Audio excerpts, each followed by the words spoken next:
everyone you know and your whole goddamn family.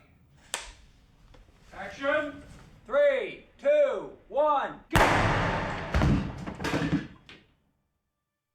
When I read this script by Josh Olson, I thought, well, this is mainstream, but it has some very disturbing undercurrents, and I thought if the studio was willing to go where I wanted to take it, I thought it could be really quite good. You know, this may be a fairly normal revenge and retribution script, but he can bring something to it. It'll be something else. It'll be better. If you really put a gun to my head, I would say in some very broad ways, this ties in thematically with his interests. It stays within that range of ideas of people being sort of pushed to extremes emotionally and notions of identity. And some of the movies that he's done are more of a physical transformation into a different identity. This one's an internal struggle. I think that all his stories allow us to look at things that are uncomfortable to deal with. You know, he entertains you first and foremost, but secondly, he says, consider this. The movie opens with myself and Steve McCaddy, who plays Leland, my partner. Billy is his cousin, no, his nephew, actually. Leland got out of prison about a year and a half ago and went down to visit the family and hooked up with Billy and decided he should show him the world. Sort of like a tutoring thing. I think you might well find yourself slipping a bit in the blood. You're sticking on your boots. You like your boots. I like my boots. The boots are nice boots. So. A lot of directors are completely prepared before they get to set. They've got storyboards and they've rehearsed everything, and they get there, and it's kind of that Hitchcock model where he almost doesn't have to show up. Everything's ready to go, and you can achieve greatness doing that. David's got a very different approach. He doesn't storyboard, and he doesn't rehearse with the actors until he gets there. And then he starts feeling it out. He'll block the scene, he'll have them walk through it and see what works for them, and then he'll start designing his shots around them. Good guy. Go this way. We let him get away from us. You see him steal a root beer, which is his worst crime. So we're loose, and then we go down to the cart, and follow the cart across, and that shows us that there's somebody else dead there. And probably that could be a cut right there. It feels as though it should be definitely one in That's a cut. I had always assumed, from looking at those films and how beautifully they're put together and composed, and how deliberate sometimes they seem, that these don't feel like movies that were designed on the day of shooting. I don't make decisions exactly on the fly. I have to have some general thoughts in my mind about what I'm going to do. There you go. Yeah. I see once on the 27th, please. But it's true that I improvise on the day as anybody would. Would you like to look at it once on this lens? Okay. It's not because I have problems. No. Lighting problems with the other lens. It's just that I think it looks better. What's why?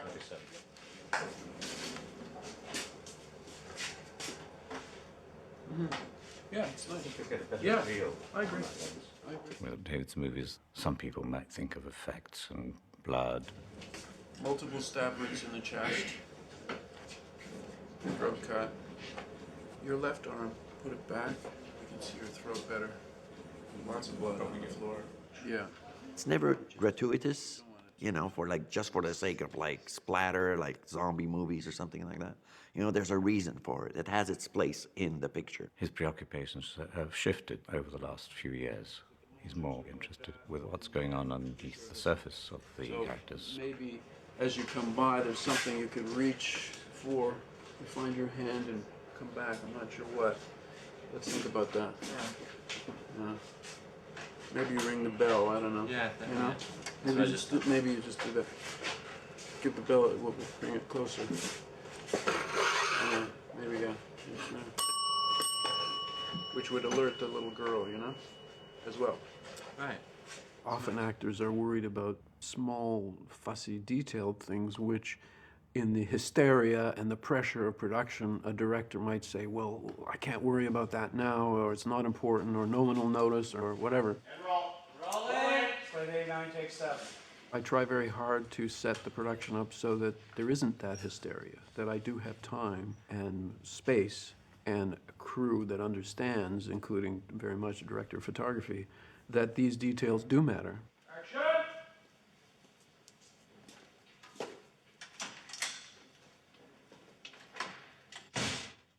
There's a lot of play involved in the creative act. We're grown-ups, but we are putting on funny mustaches and hats and calling each other by fake names and pretending to be somebody else. Of course, there's a lot of money, there's egos, there's reputations, there's pressure. But at the same time, you're playing, and you can't lose sight of that. I wanted to play Billy because he's a bit of a psychopath, really. He does bad things to people. Keep your finger to your lips, and then slowly it comes out. In my real life, I have to be very good, so when I get the chance to be bad, I have fun doing it. And then he shoots you. But you don't really shoot. Really? Hey, brother, how you doing? This is the fake gun I was talking about. See? There's nothing in it. There's a little cap there. There's something different about looking into a little girl's eyes than if someone else was standing in, or if you're just looking at a piece of tape on a wall or whatever. Billy and Leland have done terrible things, but I think this is something new for him. I think he's never killed a little kid before, and I kind of wanted to know what that would feel like. Hit it. Hey, on your mark. We're now gonna set. There are certain actors that I might admire on the screen, but they don't attract me in terms of saying, but I really want to work with this person. I need a kind of eccentricity or something that's just off, more typical of a character actor than a leading man, let's say, and yet still has a leading man presence and charisma. Viggo was very deliberate and thoughtful before he chose to do this movie. I met with David a number of times. He really wanted to understand the script. He wanted to understand the ending and the transformation. And it was really about him kind of falling in love with this character before he decided to do it. And he's really kind of blanketed himself with the reality of what Tom's life and what Joey's life would be like.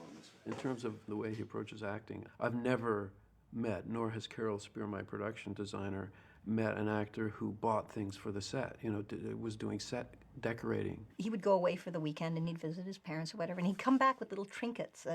I've been thinking about this, and I thought Tom would have this, and he brought the fishing money. And it lived right by the cash register in the diner. On my trips there, I would get things that I knew were particular to U.S. culture, U.S. society.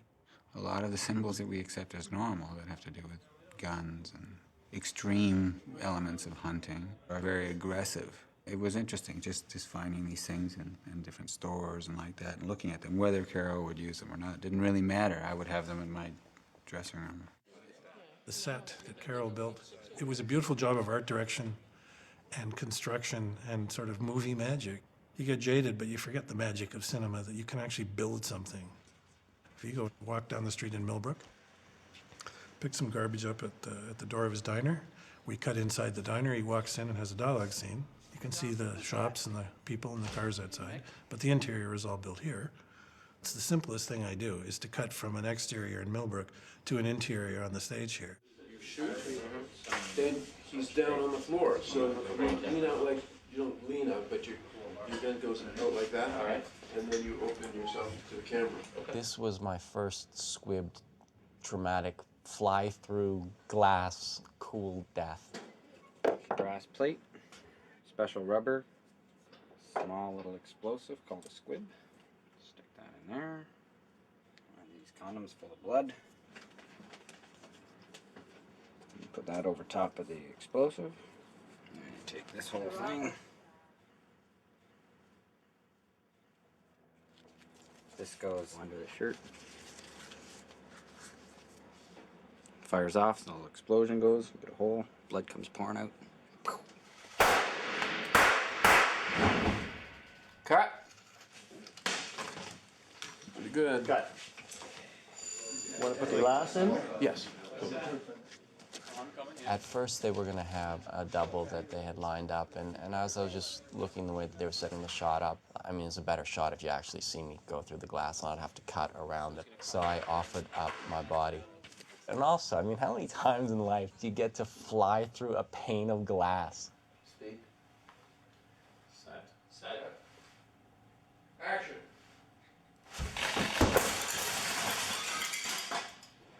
Silicone. Looks like real glass, Huh? except it's rubber. And what are you going to use it for? Throwing it at the actor.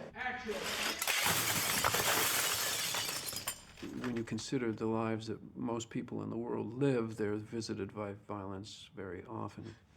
For us, it's sort of a traumatic event that we don't necessarily expect to find in our lives, and we're very favored to be able to live that way. But the truth is that violence as a way of life is pretty common on Earth right now. So artistically, you feel it's something you have to come to terms with and hope that you'll deal with it in your creative life and not have to deal with it in your actual day-to-day life. If there's a way that you can really do a cross-the-face smash with it and have it break and get a small amount of coffee and it go flying, maybe this is something that has to be done digitally. And speak. Action!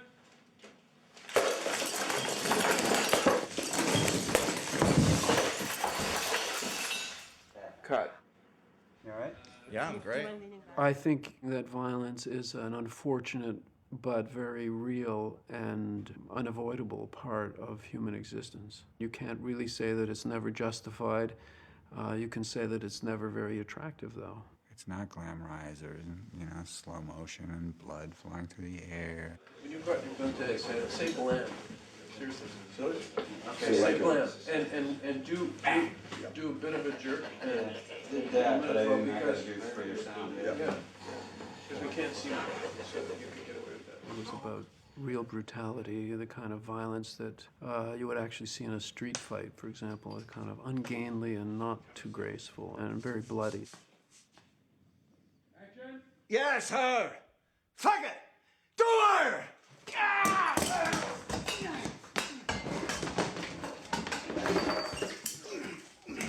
I lost my knife. Go ahead, stab me. Okay. Yeah! Ah! Blam! Have I had a rough day today? Yeah. What happened to me today? I got shot, and my jaw flew off, and it hung down my neck. It was gruesome. They stick it on my face for about 3 hours.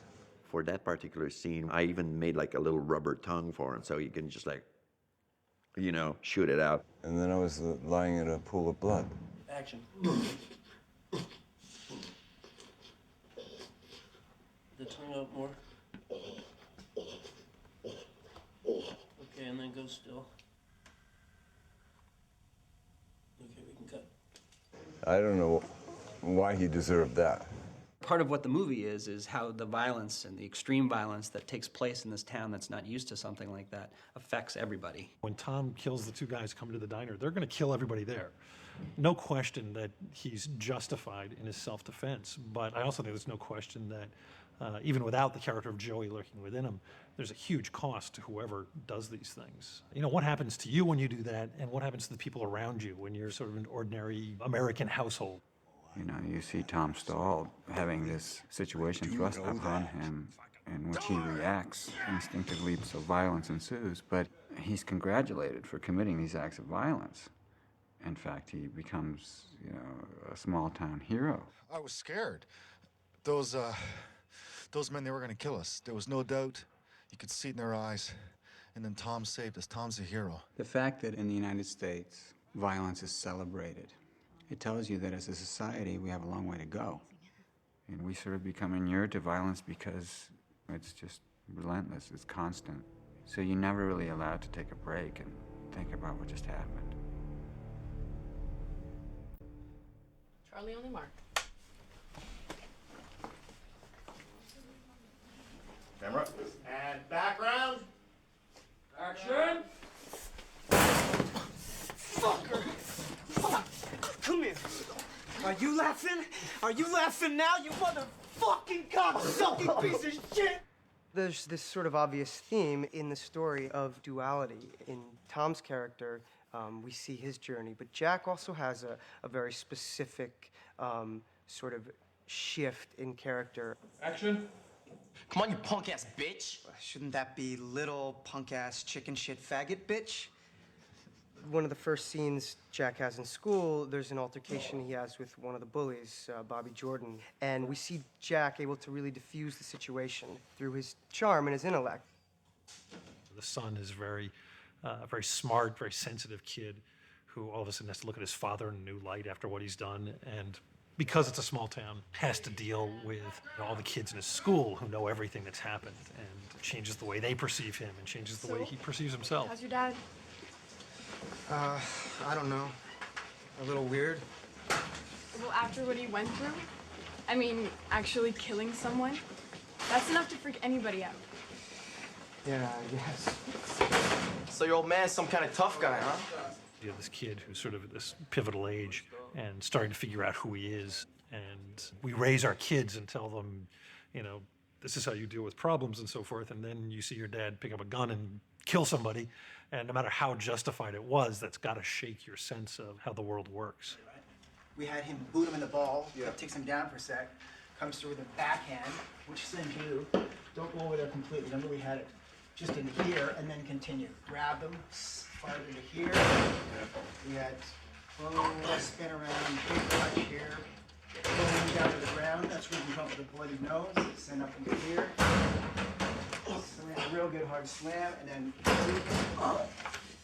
so we can have as many kicks as we want on the ground. You can have them, we can have you actually, remember we had you scurrying away? Yeah, and then... If you want to have them crawling away, we can even have them drag out for a second like this, and then, you know, keep onto it.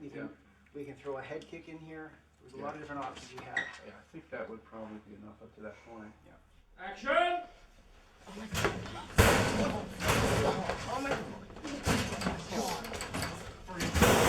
Get up! Oh, are you laughing? Come here. Are you laughing now, you motherfucking cocksucking piece of shit? Cut! Those hits hurt. Very nice. All right. Yeah. Very nice, guys. Very nice. Very good. Let's go right away. Let's keep that intensity up. Very good. Knee pads, good for when I hit the lockers. A back brace, because I get thrown back first. There's also a pad for my tailbone and a rib protector. Ashton actually kicks me in the chest, so that protects those. I got a giant bruise on my butt too, which is where there is no padding. So there we go. What David's liking is that it is messy, sloppy. That was messy, right? Yeah, that last one was, so it's not looking choreographed. David, should I clear all the background out so you can line up? Yeah, so I got to figure out what to do next. Always a problem. David always keeps us guessing. We just kind of wait until he shows up and enlightens us with how he wants to cover a scene, shoot a scene. We just discover them as they come out of his mind. Steady hand. As an assistant director, you want to be planned, you want to be ready. So every morning, we work a little bit ahead, at least scene by scene. Sometimes it's only hour by hour, but I can keep that far ahead, and that's my main goal every day, is just that little bit ahead to kind of keep the troops going. And he'll only spoon feed me enough information to keep us moving forward. It was great as an actor to really be able to touch into both the charm and the genuineness as an adolescent, but then to be able to like delve into that anger and that violence that adolescence brings. Are you laughing now? You're kind of rooting for him.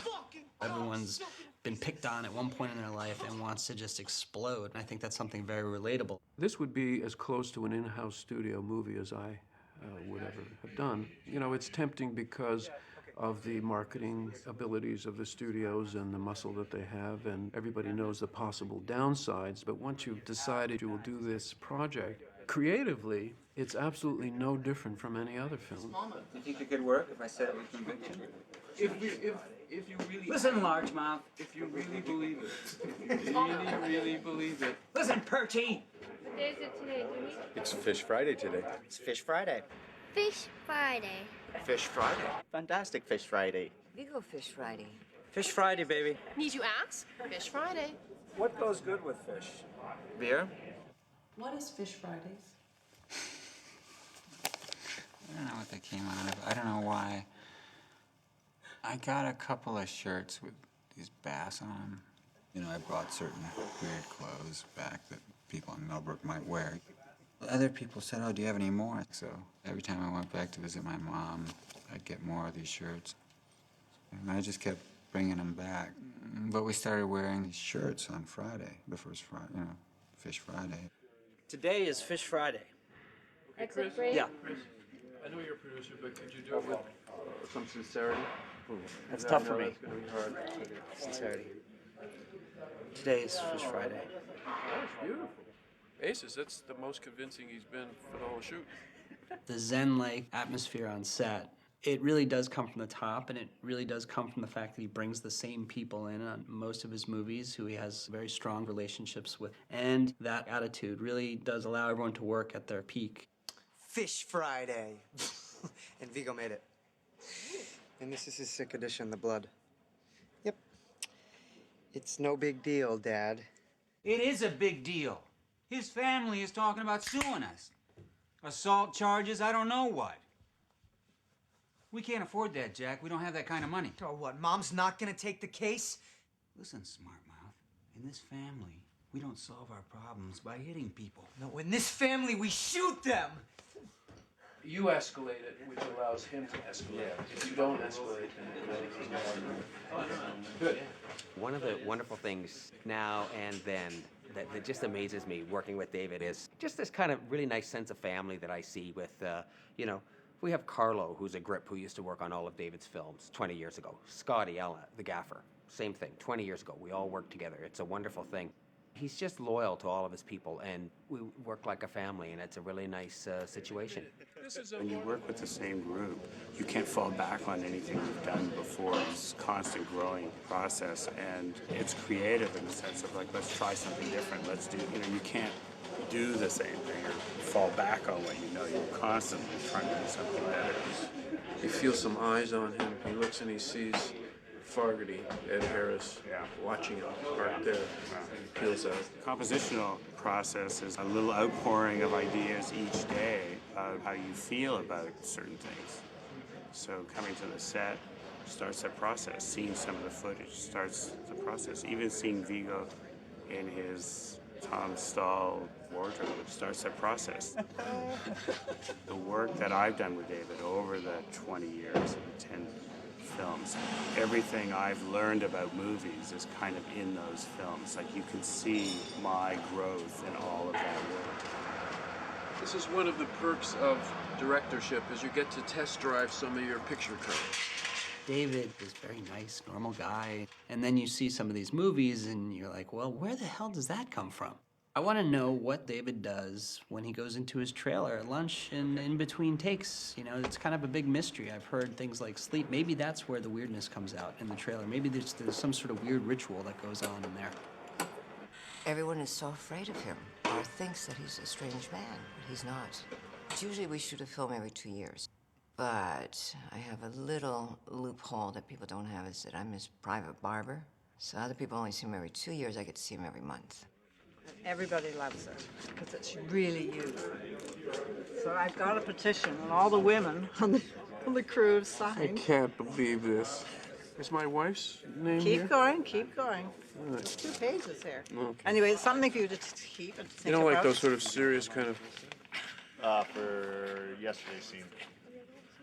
You like those? Or- We've done that scene. Or this. David, can I Beautiful get shot. you to direct these wildlines? The value of working with a crew that you've worked with many times before is you have a history of nonviolence.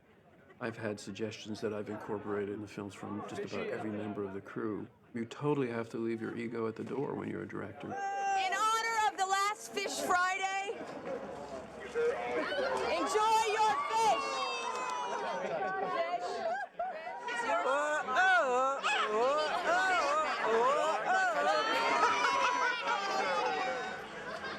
Ladies, smile! Thank you. Family work. I'm sorry. Do you think we know each other?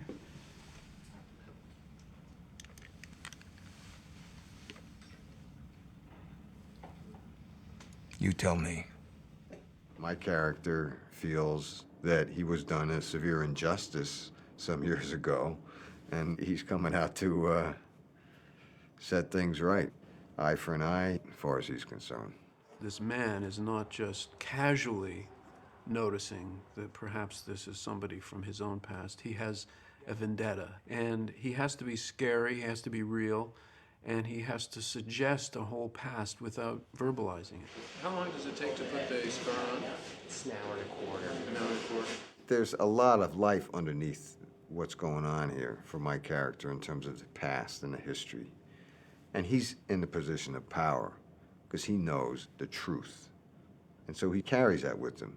That position of power, if you will, is an enjoyable place to operate from because you got the guy on the spot, big time. We all lie to ourselves and the people around us. You know, some in very small ways, some in very large ways. I mean, Tom is telling some huge lies, but what's fascinating about his character is that they've become true. He doesn't even recognize these guys. And he takes it off for a purpose. His purpose is... My fucking eye, dumbass. It's not just a scar and a milky eye that's going to make a character be scary. Just Ed's body language and the way he uses his voice.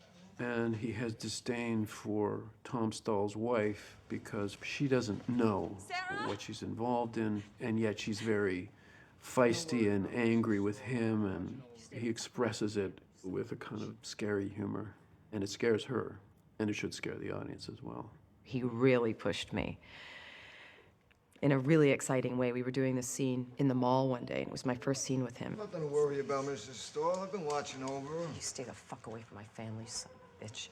There is no need to use that kind of language, Mrs. Stoll. You know, we're doing the scene, and we're kind of working it out, and I was kind of all over the place, and it's my close-up, and he's sitting on the bench, and he looks up at me, staying in his character. He goes, "I don't believe a word you're saying." Mr. Fogarty, if you... Can I tell you something before you go on here? Yeah. I'm trying to help you out here. You understand me? I'm trying to make you understand something. You're living with somebody who's not who he says he is. I hear what you're saying. No, you don't. I hear what you're saying. No, you don't. And instead of getting defensive and going, "What do you mean?" I stayed in my character, and I just gave him my next line. If I see you within 500 feet of me or my children or my husband, I'll have you arrested. Can I possibly make myself any clearer than that? No, Mrs. Stoll. Good, good, good. Hey, Mrs. Stoll. Don't forget your shoes. So he was kind of directing me within the scene, and the scene became something really dynamic because he wasn't afraid to call me out on something. And, you know, I thanked him so much for showing up for me. When Fogarty comes to our house and has our son with him, I'm like a mother lioness. I just want to kill the guy. I'll do anything to protect my son. Jack! Mom! Don't make us hurt the kid, Joe. Listen to me. I will get Jack. Please. Go up to Sarah. Do it now. Cut. And cut. I feel like that worked. It was really convincing. The way we came out? No. When you told me to leave. Get tickets. And you got great seats. Better not looking. You look scary. I mean, Okay. Cute. Scary. It really becomes a family conflict then. From the moment that Jack sees Tom, my father, interact with Fogarty and his men, I think he just really puts into question, you know, who is my father and what is his past? You know, what is his history? And I run upstairs after he lets our son go, and I look out the window. And I not only see my husband kill a guy, I see him devastate a guy. So brutally that I know in that instant, I don't know who this person is. I mean, it's really disgusting what he does to this man. That looked real, didn't it? Here, watch if I can be that far away. Oh, ooh, hurt. The Charlie thing, basically they're gonna have to shoot like the 3 stages of makeup. Yeah. One with no prosthetic into the first hit, like a little bit of blood through the nose. Yeah, so just if it is as though this ripped here. Okay. Action. Cut. Play that back, please. Well, that looked good, that first one. Second one is the prosthetic that I showed you the photograph like that. Yeah.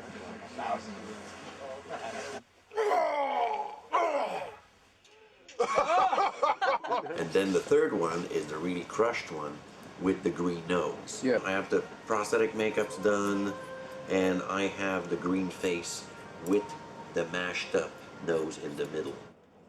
Set.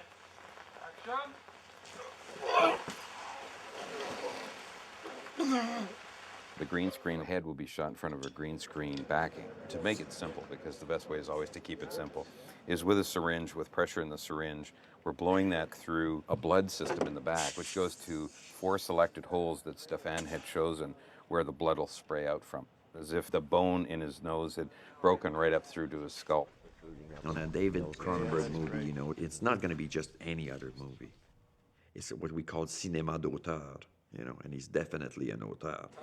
He has to move, take a step towards the car doors. I know David makes his films his way and that he's autonomous to a certain extent. It really makes a difference when you're working with somebody who's calling their own shots, who's responsible for the final cut, et cetera, you know.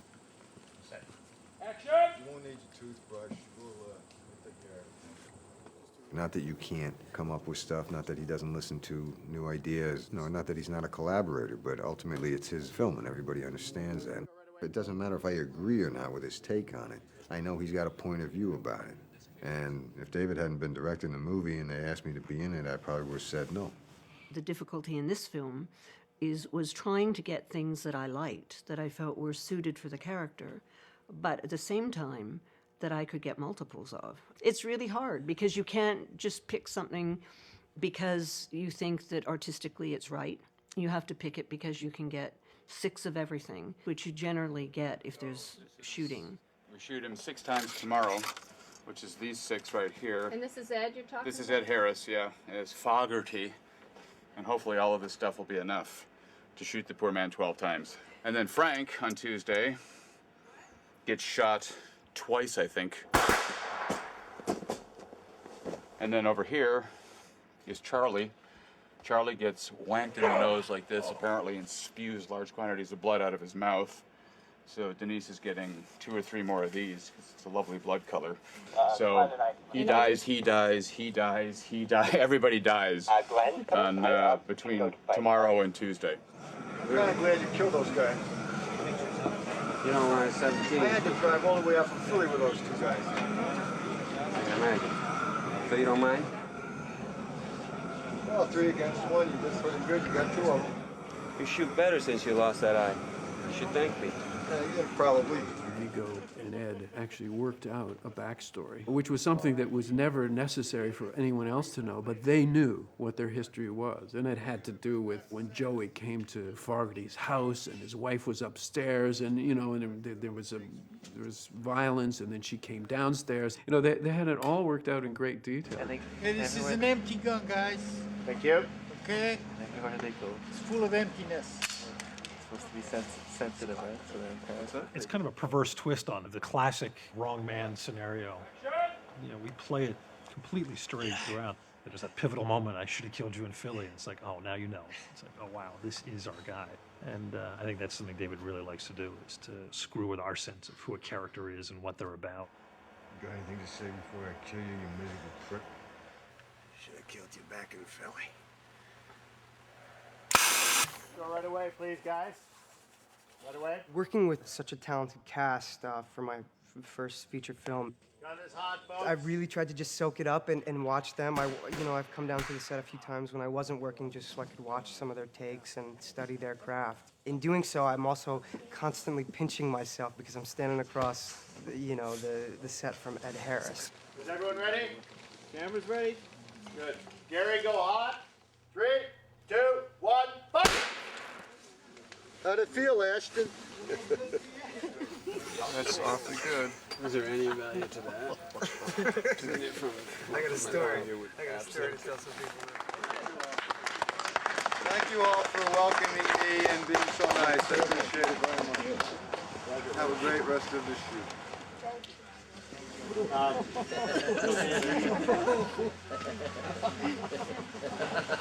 Yes, Bart.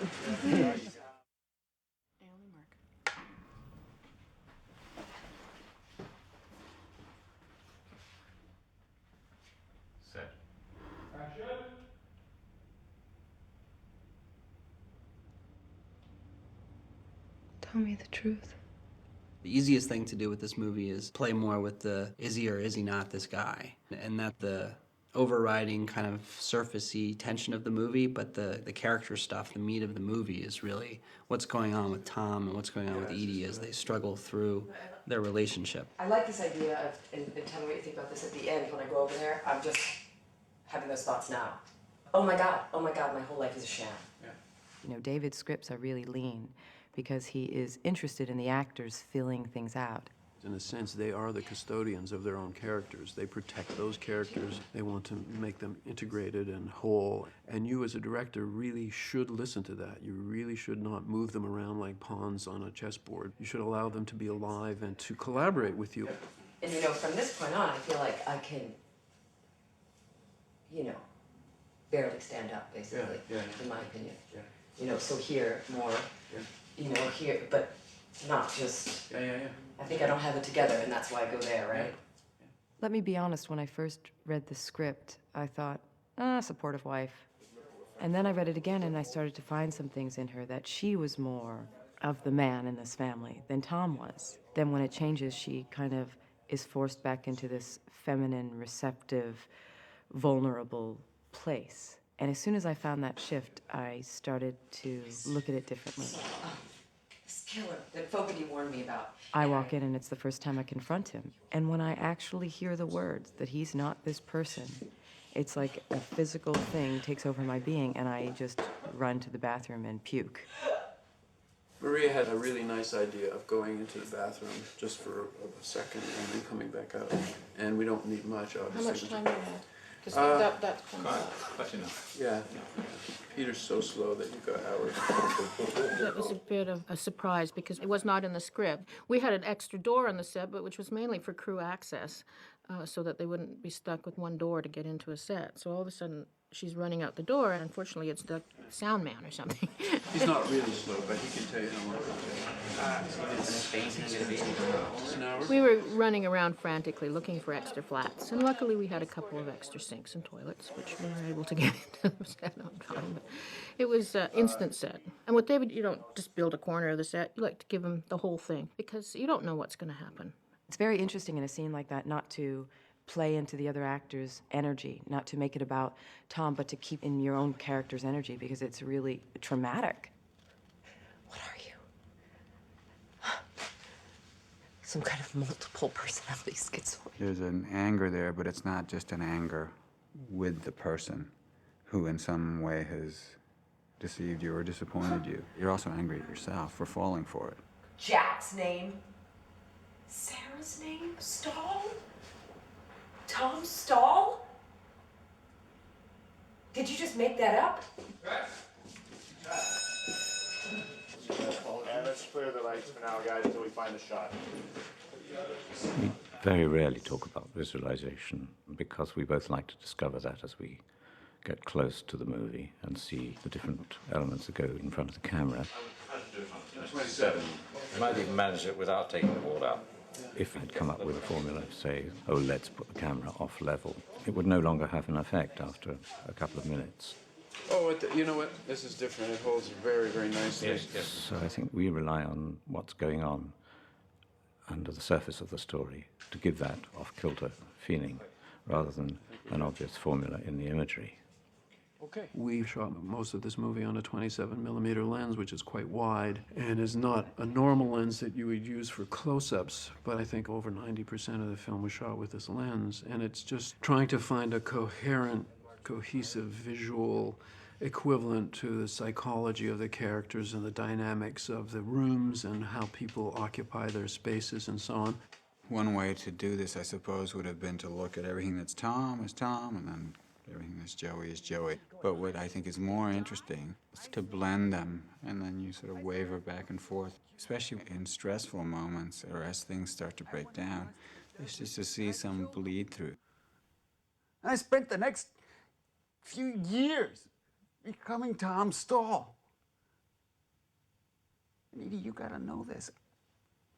I was not really born until I met you.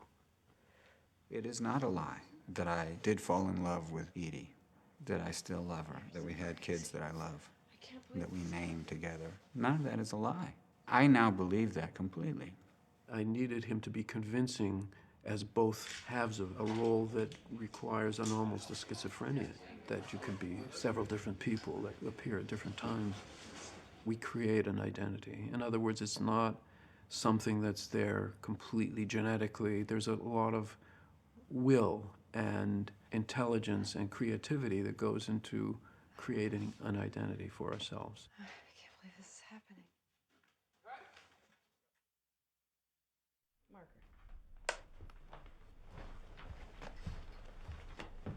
The set. Action! Thanks.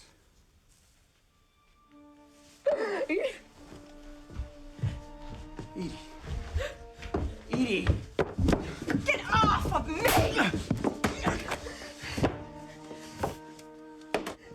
Fuck you, Joey! There's a lot of love between Tom and Edie, especially in the beginning, sort of happy, healthy, wholesome stuff. And people are like, well, has David done that kind of thing? And I go, well, look at The Fly, and you look at the fact that he can, put Gina Davis in a room with that giant rubber fly and make you feel that profound emotion that you don't get a lot of times when it's two actors in a room. Yeah, this is a guy who can handle just two married people being in love with each other. Me too. It's not like every day they're making out, but they make an effort. They make an effort. So I end up picking him up from work that night and taking him on a special date. Two of the things that I added to the script that were not there when I first read it are two sex scenes. Holy cow. I thought that Josh was being a little bit, well, he's not prudish, but he was being a little too delicate. And I thought that the sex lives of your characters are important. Okay, And to shy away from it can limit the depth of exploration of their characters. Yeah. This is what I really do it for. I need some direction. I am a real director. I mean, this is none of that bullshit American stuff. I get right in there with my actors, and I take the same risks. He's an auteur. I take the risks that everyone, dreams about. So the cheerleader sex scene, Josh did right with my urging. No wives in here, mister. And then the parallel, the sort of contrasting, actually, Edie having sex with Tom and Edie having sex with Joey, what we call the gangster sex scene. I thought it was important that we see her responding to both of those, and certainly in the second one, realizing that there's another depth to her own sexuality, which she found disturbing, but also attractive. We had never experienced each other's dark side, even sexually. We never explored that, an animal thing in both of us. So seeing his kind of animal brings out mine. Yeah. You want that really big in his face. It turns into something both of us don't expect. Fuck you, Joey! And again, is based in pure love. So there's some sort of trust there. It's not going to break, is it? No, it won't break. It might wobble a bit, but it won't break. Robert's You behind. have this violent sex scene on the stairway, on the bare wooden stairs. I mean, you're obviously looking at the same two people. David allows us to see in ourselves a duality, seemingly totally contradicting sides of ourselves. Action! Wait! Wait! Fuck you, Joey! You don't have to act out violently, but to know that that's within you and within us all is, I think, healthy. So it was really intense actually doing the scene that day. We were incredibly nervous, but I think we found a real arc to it and a real understanding of it. I hope that plays. Do we continue and try to work some stuff out there? Yeah. We should try to see if we can learn the whole thing. And figure out exactly what we're going to do and how long it's going to take. Should we just do that on camera and just figure out where we go until we come and then I leave? I think pretty much. I mean, the way the script is written, it works really nice, and it's just a question of the old movie thing where multiple orgasms in 14 seconds because you don't want to wait for the 4 hours. So you're going to be pretending to do your pant, or how's that going to work? Or you're going to figure it out as we go along? Fumble, I don't know either, but I mean, I don't mind if it's. Sexuality on the set is special. You can't just say it's like dialogue. It's not. Actors are much more vulnerable. Their own approach to sexuality is suddenly summoned up. And then that's very personal and private, and it becomes kind of open season you have a crew standing around. That's where an actor needs to feel that he or she is protected by the director. They have to trust you, not only on the set, but in the editing process, that you understand what they're giving you and that you will not misuse that. Do you prefer when Maria does that? Straight to this or here? Or that? Here. Yeah.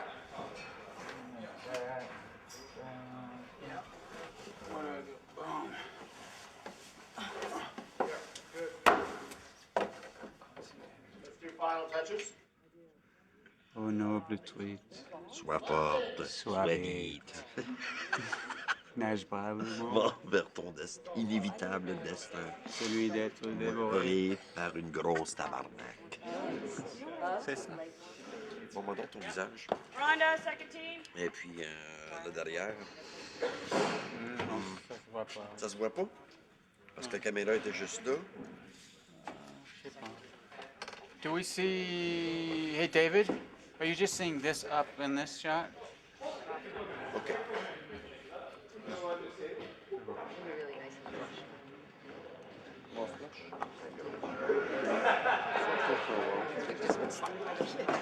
When I did the film Crash, which was very dark and extremely sexual, more so than History of Violence, the monitor was available to any actor at any time. As simple as seeing what you look like naked from that angle, that's one of the moments of trust is, well, you know, tell me if you really think you don't look good and you don't want to look that way, then let me know, you know, because I'm showing it to you right now. You will know what material I'm taking back to the editing room to work with.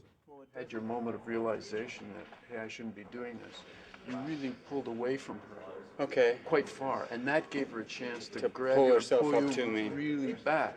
Yeah. If you stay close to her, there can't be that big movement. So I need to be like... Yeah, Well, yeah. I down and then she's... Yeah, down. yeah, Okay. yeah. Ready, guys? Good. All right, folks, let's do it. Stand by, let's lock it up. Keep it quiet over there. Yeah. I just don't have good things to say. All right, you guys want to take your positions? Here we go. You know, it's not about him taking me against my will. At one point, we're fighting, and he looks at me, and he's like he realizes what he's doing. And I grab his head, and I'm basically saying, like, no. I don't say it, but I'm like, you started this, go. Now I want, you know, okay, let me have that. And I like it. I like fucking Joey. And that's where she begins to unravel and realize there's a whole other aspect of herself she's never explored. Oh, I felt that one. I felt it too.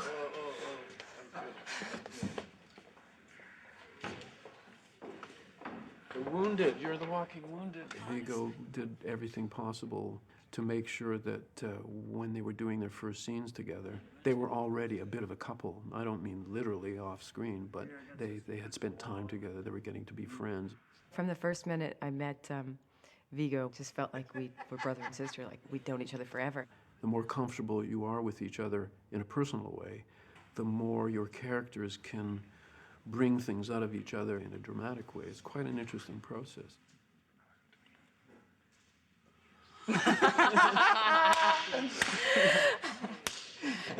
Very good. And marker. Set.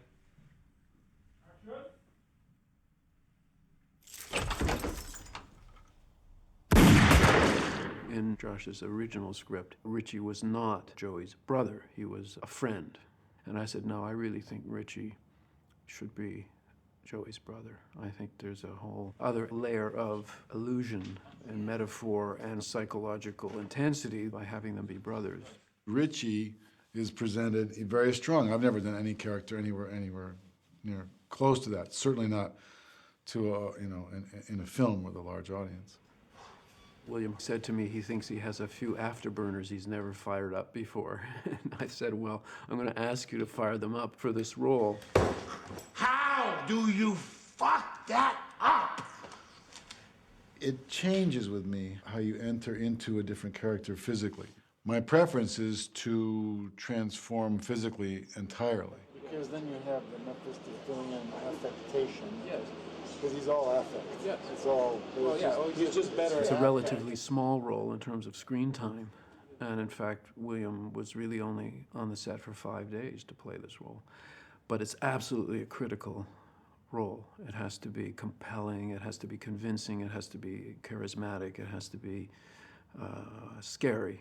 And I just knew that he would do wonderful things with the dialogue. Can you believe that place is still standing? The track and turf.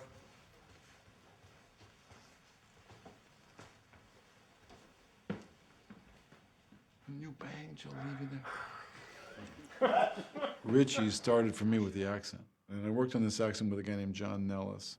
William Hurt is very, very detailed, and he's one of the few actors who knows the International Phonetic Alphabet that I can say, this is a schwa sound here, or you're substituting this sound with that sound, and he knows what I'm talking about, and he marks his script that way, and we work through it that way. And it's very difficult to get it because about, you know, it's not it's not New York. New York is like that, but in Philadelphia, you really do pronounce your R's. He would like to go way over and then pull it back and come back so that those sounds are really comfortable. I'm so mad at you. Why didn't you write to me? You know, we're brothers. What'd you think was going to happen? It was after that. Business. Yeah. So that's what, just that. Yeah. But we're just going to do, we'll just do this, and we're going to do two sizes. So. And how do you want to work it on that last line? Because I made it. It's wonderful how sound changes you. Because if you can relax, which in a very professional atmosphere you can do, you can let your body be informed by the sound. So your body changes its tilt and its lilt, and he may get a little more body English into it. Don't see the upside. You see the upside, Joey? Yeah, Richie, I do. Viggo's accent changes as his character changes, and those are things that we took a lot of time with and spent a lot of energy on. I told Maria, I said, I was down in Philadelphia. You're from there, aren't you? She goes, yeah. She goes, you were there? You should have called my Uncle Pete. I'm like, well, yeah, if I knew your Uncle Pete. She goes, no, but if you go back. I said, well, I'm thinking of trying to squeeze in one more quick visit. So I call my brother from Philly and my uncle who owns a funeral parlor in South Philadelphia. Hello. Yes, Marie, this is your Uncle Pete. I don't know, I'm in a car here with the Lord of the King's King. And he has 8 hours of tapes of my brother and my uncle and him driving around Philadelphia. Hilarious. He ended up hearing members of Maria's family acting out scenes in the movie for him. Can you believe that place is still standing? The track and turf? That's where I went to meet the guy. Don't you bang Jill Levy there, right on the bar in front of everybody. I never banged Jill Levy. Didn't you bang her? Yeah, didn't you bang Jill Levy there? Right on the bar in front of everybody. I never banged Jill Levy. You should have. She was something. Been a long, long time, bro. Yeah. Uncle Pete never went for the Brohim thing. I gotta say that right now. Been a long, long time, Brohim. He says that's a soup bone thing. Soup bone being the Irish.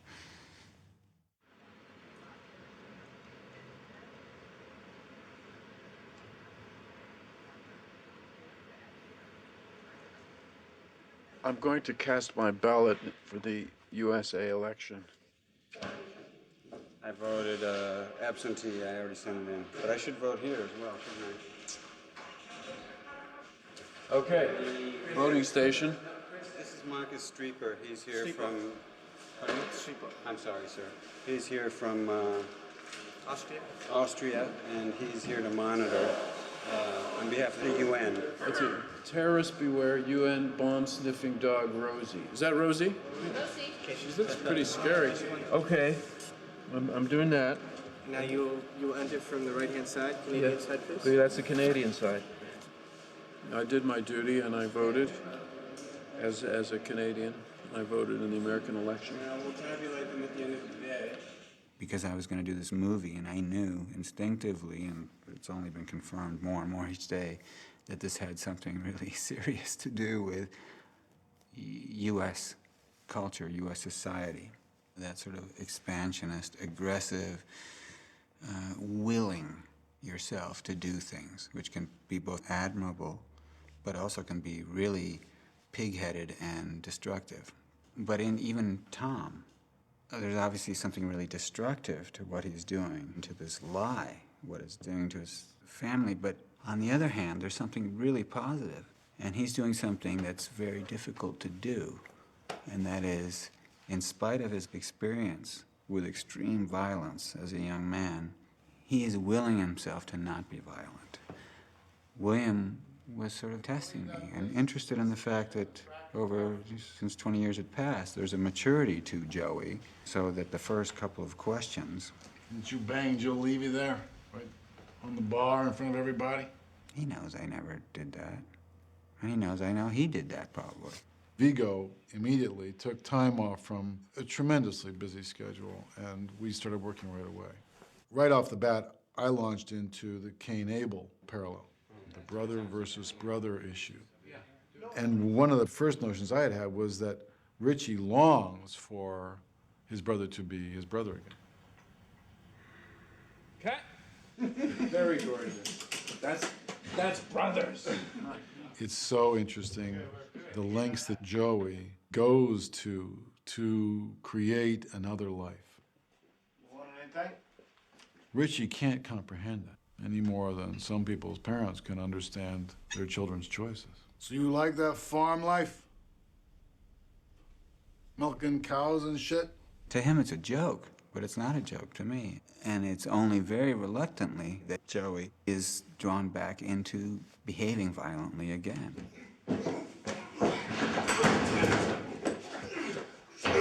The story obviously reverses the Cain-Abel fable, since now it ends up that Richie pays the price, and Joey, being the younger brother, Jesus, Joey, manages to escape.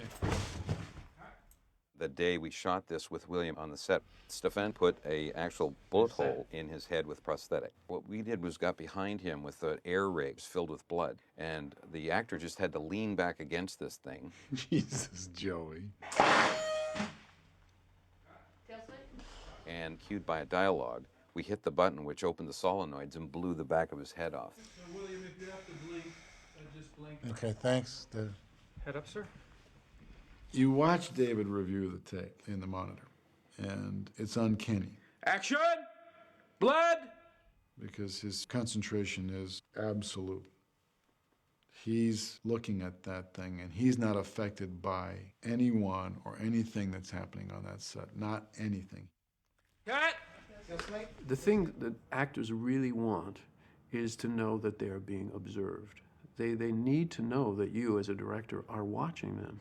A long time ago, I got over myself enough as an actor that I know it's not going to be perfect, and let me just see what I can improve on. You know, whether it's to watch dailies or on the spot, you can improve something by seeing the previous take on a monitor. You know what I could do is after kicking... And be low. Well, it's nice. Yeah, it would be good if you could Well, I could be contrive to, twist. I think the fact that I've been involved in stunt work and movies over the years was probably helpful to David. He had in Stoney a very good stunt coordinator, someone who's very easy to work with. Not really a good angle for the fall. No, you're probably going to want to go to the other. Yeah, so... But I think the fact that I understood what the coordinator was talking about, because I'd experienced some of it before, made David's job a little easier because he could just sort of watch and react. He didn't have to find a way to invent all of it.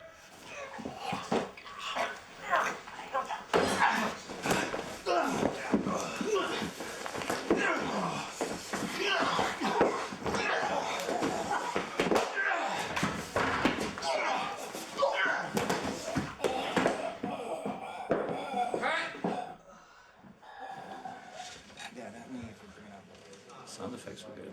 It's not that I enjoy the violence, but I enjoy it as a craft making it look right, just like any other scene. To me, a scene where there's fighting is no different than a scene where there's sex, or where there's talking, or where there's cooking. I mean, it's a way of making it look as real as possible. Start to look up, and And he doesn't use the same old angles that you've always seen in action sequences. He uses David Cronenberg angles. That made it challenging for us, though, and for the stunt coordinator, because there's a reason why you see the same kinds of angles in fights in movies over and over, because those are easier to do.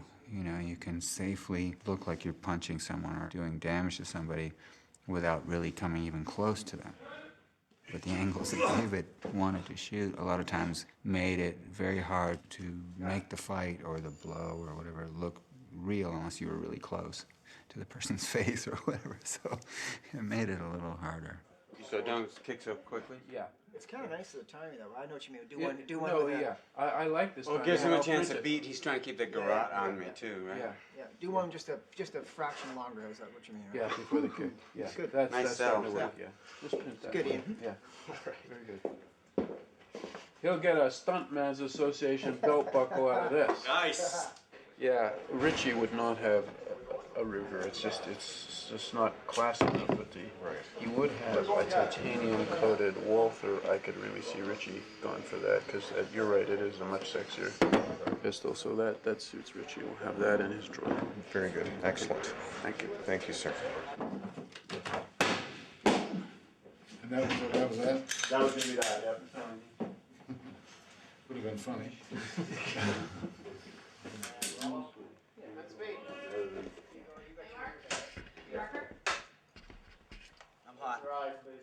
Action! We did a shot where William Hurt shoot one of his henchmen that's laying on the ground. Oh, fuck that up. And then you shoot him. And that was a tricky shot. Now, you couldn't use a blank because the man was too close, and we didn't want to use the electronic gun. If you have a tight shot of it, it doesn't look quite the same as the real gun. So we had to use the real gun. The squib is coming this way. Yes, I will. So yeah, you can wear a shield. Yes. Thanks. Okay. Effect, guys. Put a little effect there, you know, and this pops up as he fires the gun. How do you fuck that up? We use a semi-automatic pistol, and we use a special primer that looks like bullets going out of the gun. And that's what happened. We shot him in the chest, and the effect was perfect. The results are in. The winner with 75 votes, John Kerry. A mere 6 votes went to George W. Bush. Rosie, the UN bomb-sniffing dog, got 2. In a surprise, Jill Levy got a vote. And another big surprise, I don't know if it's going to go over well, Guy Lafleur got a vote. Recount! Marker. Action! Set.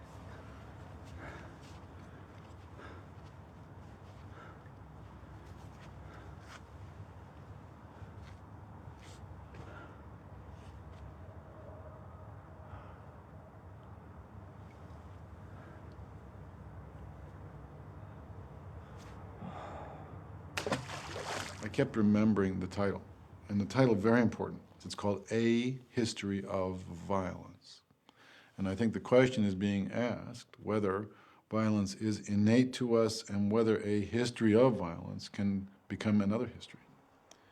Can you give up one entire persona and create an authentic new self? Do we ever really know anyone? Do we ever really know ourselves? Fully? I don't know. I think it's just a continual process. The whole movie is about pasts coming into the present. And it's also about family. Who is he when he comes back? Is he Tom? Is he Joey? Is he Joey Tom? At least for his wife, and at least for his children, who now know who he is. Certainly his son, who's old enough to really have seen him become Joey. It leaves a lot of question as to whether or not he is a good guy or a bad guy. My response as Jack is he's just nervous and confused by all of it and scared for, you know, what's going to happen because it's been a very tumultuous past few days for the family. Nothing is ever the way that we think it is or think it ought to be. There's always a dimension that's hidden, whether it's in ourselves, in another person. There's always this underlying something that we can't control and we don't really understand. It's not hopeless. There's always hope. He did come back to the house. Whatever you want to think happens, that's up to you. It's a very interesting, sort of ambiguous ending, and I think that's one of the scenes that made me want to do this movie. I think some people will think it's a very happy ending. I think some people will think it's very depressing. I think some people will think it's a little scary. The ending, to me, was very, very dark, and I wanted to suggest at least the possibility that something good could come of it. The thing that I thought was very funny is when we finally went into production, when we had the shooting script, everything had just paced out just right so that you turn to the last page of the script, and there's one line on it. It says, "There's hope." And that's it. That's the last page of the script. You can tear it out, and there's not hope, I guess.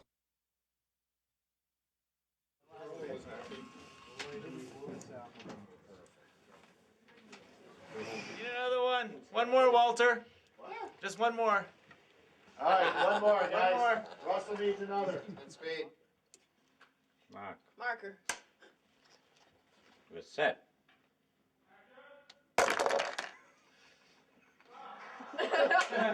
That's a wrap on the fish, everyone. Yay!